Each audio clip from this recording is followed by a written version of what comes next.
सबसे पहले तो मैं निर्मल पांडे स्मृति न्यास के आयोजकों का बहुत शुक्रगुजार हूँ। मिथिलेश पांडे जी, अनिल दुबे जी, आशीष चटर्जी, कुमार विमलेंदु जी, मनोज जोशी जी, रविंद्र चौहान जी, मनमोहन जी और जहूर आलम साहब, बहुत शुक्रगुजार हूँ आपका कि आपकी वजह से मैं यहाँ आपके समक्ष उपस्थित हो पाया। और जैसा कि विमलेंदु जी ने कहा कि कोई ऊर्जा है जो रहती है, शायद ये ऊर्जा कहीं का कोई किसी भी रूप में कोई आदेश होगा कि रोहिताश यहाँ तुम्हें उपस्थित होना है, तो हम यहाँ उपस्थित हुए। निर्मल पांडे के विषय में तो आप जो समय यहाँ गुजारा वो आप ज्यादा बेहतर जानते हैं। जैसा मनमोहन जी ने कहा, जोर साहब ने कहा, विमलेंदु जी ने कहा, मेरा जो वक्त गुजरा वो राष्ट्रीय नाट्य विद्यालय में गुजरा।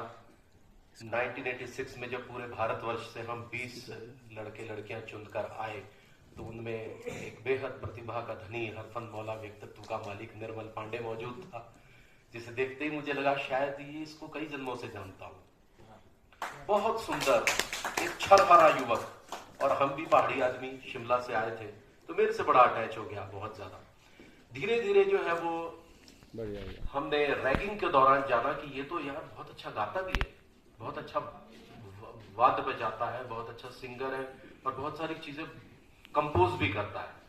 अंधा युग के जो डायलॉग्स थे, जो कोरस का पार्ट था, वो कंपोज कर दिया करता था अपने अपने तरीके से। जो चीजें मैंने उसमें जानी वो ये जानी राष्ट्रीय नाट्य विद्यालय के दौरान कि वो एक बहुत हरफन मौला व्यक्तित्व का, जिसका कमाल का सेंस ऑफ ह्यूमर था, जोक सुनाने की बड़ी जबरदस्त प्रतिभा थी, इम्प्रोवाइजेशन की क्वालिटी बहुत अच्छी थी और साथ ही साथ उसके अंदर एक बहुत ही नॉटी बच्चा छुपा हुआ था। वो बहुत नॉटी था, बहुत सारे प्रैंक्स हमारे साथ खेला करता था उस समय, जो हमें पता भी, टीचर्स के साथ भी प्रैंक्स खेला करता था। योगा क्लास में वो बोलता था कि यार ये आदमी बहुत पकाता है, तो बोलते क्यों, क्या हो गया यार, ये नहीं लगेगा आसन में से, और वज्रासन लगा ही नहीं पाए। तो उस दौरान मैंने पाया कि वो बहुत दायरे में बंधना नहीं चाहते थे। उनको बहुत ज्यादा जो जैसे कुछ बड़ी एक टेंडेंसी होती है बहुत सारे टीचर्स की, जो बातों को जो है बहुत एक इंटेलेक्चुअल पैमाने पर एक बौद्धिक तरीके से परोस के प्रस्तुत करते हैं। वो कहते थे यार सिंपल तरीके से बोल देना, समझ नहीं आ रहा है अभी। तो एक जो सरलता थी, सरलता स्वभाव उसके काम में भी दिखती थी, हमेशा दिखती थी, जिसके लिए हम उनके हमेशा से शुक्रगुजार रहेंगे। बहुत सारे कार्यक्रमों में वो उस समय मेरे साथ गए जब वो बहुत बड़े स्टार थे। जैसा कि मैंने कल भी प्रेस कॉन्फ्रेंस में कहा कि MTNL मुंबई का एक छोटा सा फंक्शन था जिसमें मात्र मेरे फोन कॉल पे आ गए और MTNL के उस फंक्शन में उपस्थित हो गए। उसके बाद वो MTNL वाले उनको एक बिल्कुल सड़ी सी कैंटीन में लेकर चले गए और वो वहां भी बैठ गए। तो मैंने बाद में MTNL वालों को कहा, सर कौन आया आपको पता है, आप जानते हैं इन्हें, आप लेकिन रोहिता चुप यहाँ भी मजा आ रहा है, बड़ा आनंद आ रहा है, तो चलने दे। तो ये थी एक सरलता जो मैंने उनके व्यक्तित्व में देखी। एक चीज मैंने देखी कि हम लोग जो पहाड़ी लोग हैं या शायद और भी, हम दिल से बहुत जीते हैं और शायद ये दिल से जीने के कारण ही जो दिमागी लोग हैं वो हमें बहुत हल्के में ले लेते हैं, जिसका खमियाजा मैं भी भुगत रहा हूं मुंबई में। हमारी सरलता को बहुत ऐसे ले लिया जाता है कि ये तो कौन, रोहिताश बुला लेना, आ जाएगा।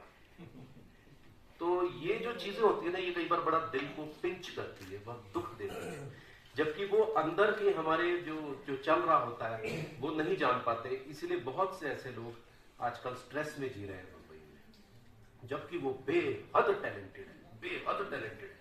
हमारे सामने वो लोग खड़े नहीं हो सकते, बंबई के जो लोग हैं वो खड़े भी नहीं हो सकते, लेकिन वो ऊंची बात करते हैं, तब जाके बड़ा दुख होता है।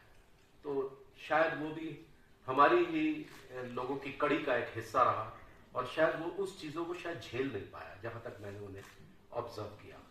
और मैं तो ऑब्जर्व कर भी रहा हूं, लेकिन क्योंकि मेरी बीवी जो है वो बहुत कॉर्पोरेट जगत की आ गई है, तो उसने मुझे सिखा कर कि लड़ के सिखा दिया कि जमाने से कैसे लड़ना है।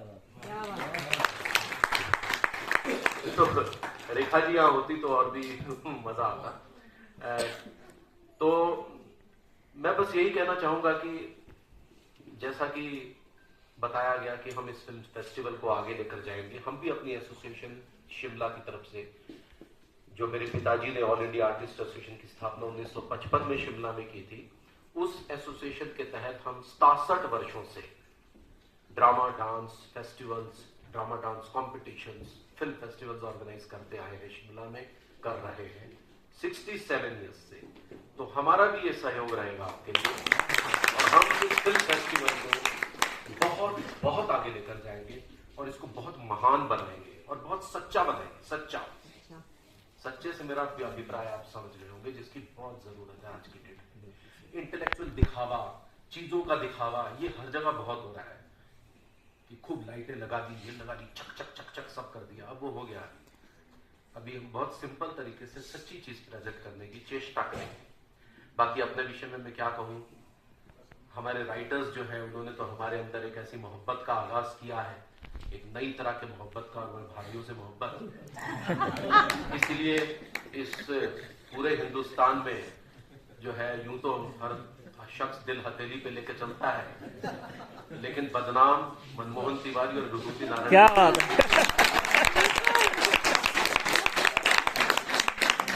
खैर आप मुझे पसंद करते हैं। आज मैं सुबह घूम रहा था, बड़े लोग मिले झील के किनारे, मैं 6 बजे ही निकल गया तो बड़ा आनंद आया।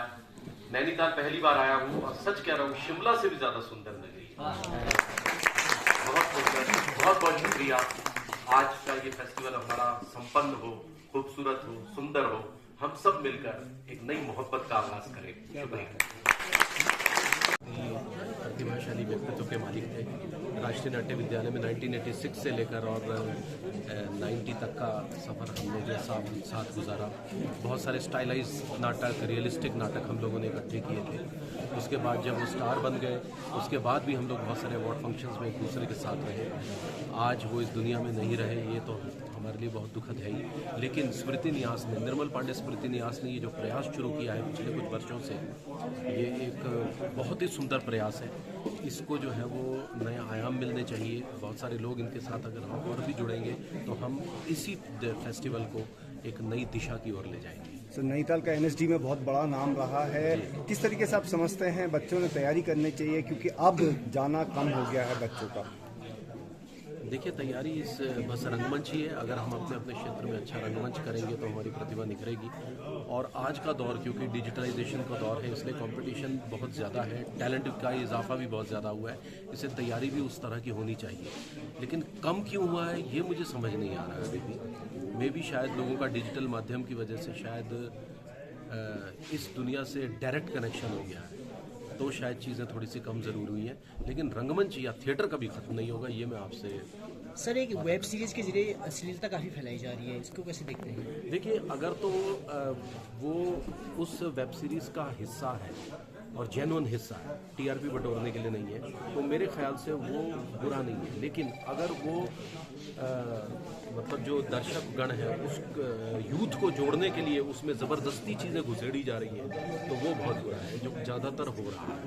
तो उस पर सेंसर की नज़र होनी चाहिए। लेकिन ऐसा भी नहीं होना चाहिए कि बहुत अच्छा कंटेंट जो लेकर आ रहे हैं लोग वो मार खाएं। सेंसर बोर्ड में कहीं कमी दिख रही है? सेंसर बोर्ड में कहीं कमी दिख रही है आपको, सेंसर बोर्ड के काम में?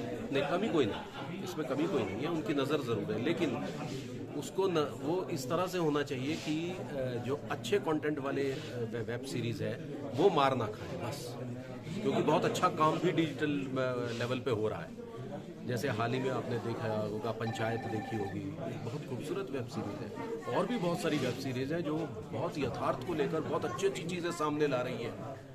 भले ही उसमें कुछ चीज़ें हैं, लेकिन वो बहुत स्वाभाविक तरीके से हैं, वो होनी भी चाहिए।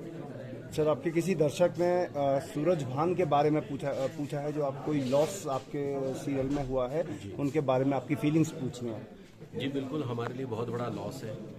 वो बहुत ही स्वस्थ लड़का था और जिम करने वाला लड़का था, और खेल के मैदान में अचानक क्रिकेट खेलता हुआ वो गिर गया। तो हमें तो बहुत बड़ा लॉस है, क्योंकि भाभी जी घर पर का बहुत इंपॉर्टेंट पिलर वो था, और बहुत जवान था, जस्ट 41 ईयर्स की एज का वो लड़का अचानक चला गया।